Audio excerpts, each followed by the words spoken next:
东北季风影响，不仅天气变冷，也带来降雨。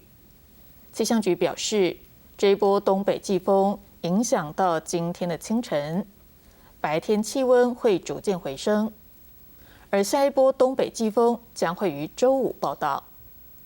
昨天花莲海边风浪大，下午3点多，一名高中生在北滨公园溺水失踪。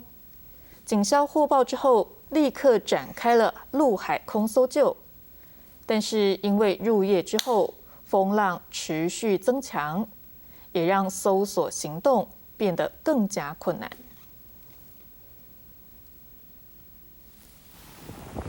海面上救生船艇来回穿梭，沿岸边的消波块上也有岸际人员寻找蛛丝马迹。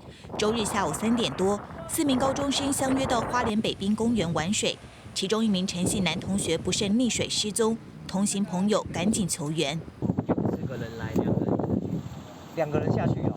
那他是怎么了？他是抽筋还是什么样吗？就都没有，就只是站在那边，然后水太大就被冲。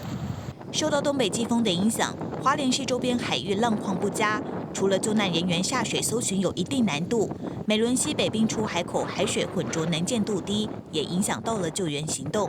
因此，警消海陆空齐动员，直升机也盘旋在海面上，希望把握黄金72小时。落水人就是跟同行有人在这边玩水，那1员不慎落入海中。那其他3员的部分呢，就是立即跟我们报案了。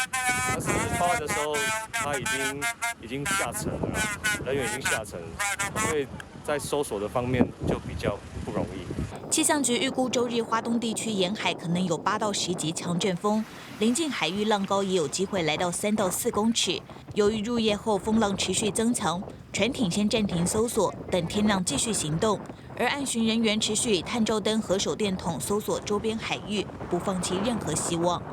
记者温家凯、朱凤竹、齐昌综合报道。